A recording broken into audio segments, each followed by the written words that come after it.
Since 2014, the Bolivarian Republic of Venezuela has been the target of no less than 150 unilateral coercive measures, or sanctions, implemented by over 40 legal instruments and executive orders from the United States government and its allies, such as the European Union, the United Kingdom, the Lima Group, Canada, Panama, and Switzerland. These measures are part of systematic attempts at regime change against the South American country, which have escalated significantly in recent years, including threats of military intervention. Nevertheless, there is already an intervention underway with devastating effects: the economic, financial, and commercial blockade against Venezuela. And rather than the Maduro government, the main victims have been the Venezuelan people. New U.S. sanctions. Sanctions against. Sanctions Maduro. Sanctions on Venezuela. The sanctions were another option to send him a message. And sanctions is the way to do that. The sanctions against. The point is to put pressure on the targeted government by ripping apart the social and economic fabric of the country. Now that's words, social and economic fabric. That means making the people suffer as much as you can until the country plunges into chaos, until at some point you can step in and impose your choice of governments on that country. December 18th, 2014.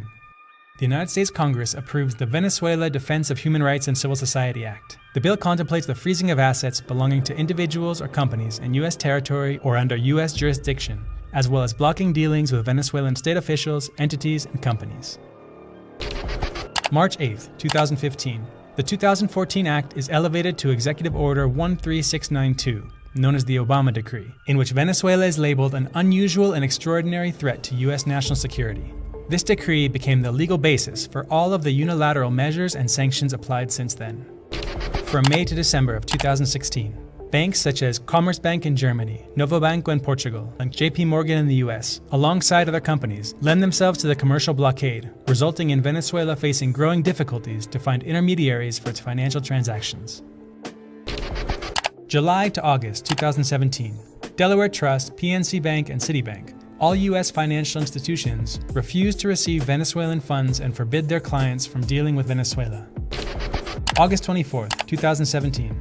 It's a strong message for the people of Venezuela. The U.S. government imposes Executive Order 13808, prohibiting the direct or indirect sale of Venezuelan government bonds, tightening the financial boycott and the policy of isolating the Venezuelan banking sector, and severely affecting the operations of the state oil company PDVSA.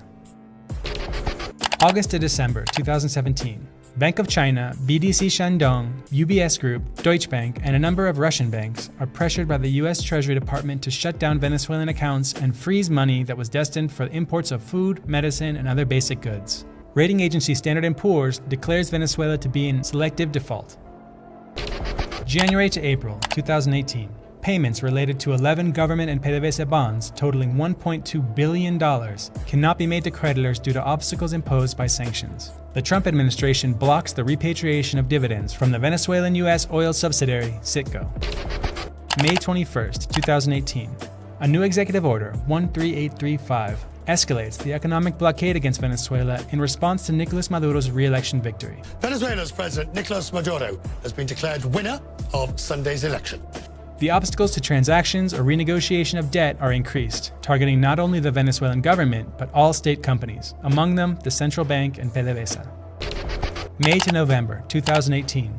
The Brazilian government stops paying for electricity supplied to it by Venezuela, following threats from the U.S. State Department. The Trump administration forbids U.S. citizens and companies from dealing with gold exported from Venezuela.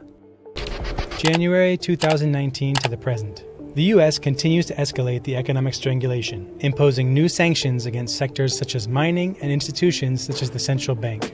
The Bank of England announces the illegal seizure of $1.3 billion worth of Venezuelan gold. There are also sanctions against shipping companies, making the importation of food and medicine even harder. One of the latest attacks targeted the CLAP program, which benefits 6 million Venezuelan families with food boxes at subsidized prices. More recently, on August 5th, Washington elevated its sanctions program to a definitive embargo, blocking all Venezuelan state assets in U.S. territory and threatening to impose secondary sanctions against countries and companies that maintain commercial relations with Venezuela. Washington's preference for these methods is no mystery. The influential think tank Council on Foreign Relations argued in a report that sanctions provide a visible and less expensive alternative to military intervention, taking for granted the tremendous U.S. interest in controlling Venezuelan territory, resources, and institutions. And sometimes there are even chilling confessions. In this administration, we're not afraid to use the phrase Monroe Doctrine. This is a country in our hemisphere. It's been the objective of American presidents.